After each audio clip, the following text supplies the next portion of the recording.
Today, Canon are announcing two new cameras, and we've had some time with both of them to test them out. So let's talk about the new Canon R8. Now this is coming in as the lightest full frame camera in Canon's lineup, sitting above something like the EOS R or the RP, and it's a great option to get into the Canon full frame mirrorless ecosystem. The R8 feels like it has been designed with great performance as a hybrid camera in mind, while staying very lightweight, very portable, and easy to use. It actually treads a fine line as a great camera for someone learning photography and as a camera that is capable of delivering some serious results. We see a lot of the same operability as the RP, but with things added in like the photo video switch that we saw on the R6 II and the multifunction shoe as well. There's also an updated mode dial with auto and special scene modes to make shooting very versatile and straightforward.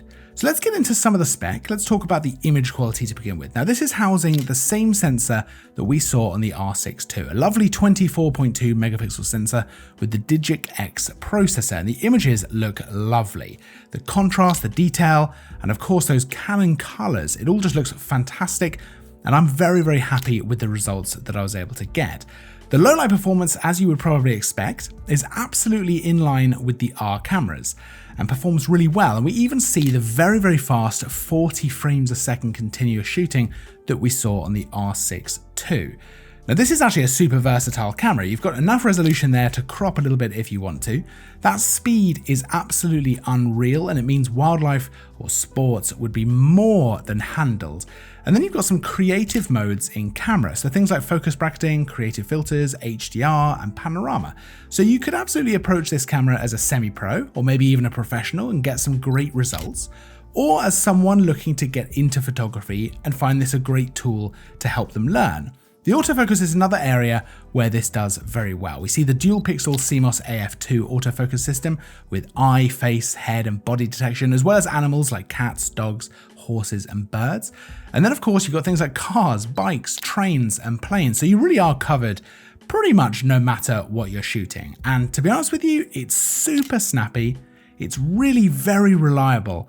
And I'm not particularly surprised, to be honest. It's what I expected, but it's great to see it, and it makes for a great shooting experience. You also have AF tracking available in all modes, and it's able to focus in as little as 0.03 seconds, so really, really fast. Now I mentioned that this is a hybrid camera, and there are certainly some good video specs here as well. 4K up to 60 frames a second, and that's oversampled from 6K. And then you've got full HD up to 180 frames a second, so some really lovely smooth slow motion. You can record longer than 30 minutes, and you have C-Log 3 available as well if you want more control over your color grade in post-production. So not a bad set of video specs, to be honest, and certainly able to hold its own. Now there's no in-body image stabilization here. I imagine that's probably to keep the size and the weight as low as possible. It's a little bit of a shame, but it does make sense when you think about it. This is sitting as a different kind of camera to something like the R6 II, and this is just one of those differences. In terms of the build and the design, I've mentioned a few times that it's nice and light. It actually comes in at 461 grams, but it still feels good to hold in the hands. It means it would be a great travel option or just an everyday camera that you could take out and about without worrying about how much it's going to weigh you down.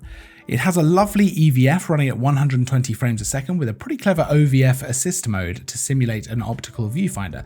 That's great if you're transitioning over from DSLR.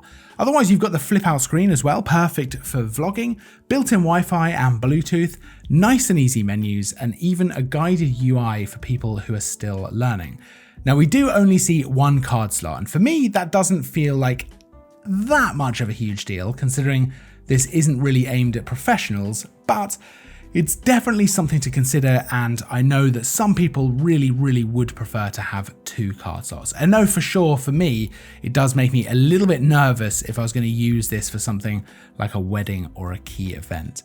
It also uses the FP17 battery, although I must say I seem to get some pretty decent battery life out of this, with just the one charge easily covering 2 different shoots. So for me, this is an interesting camera from Canon.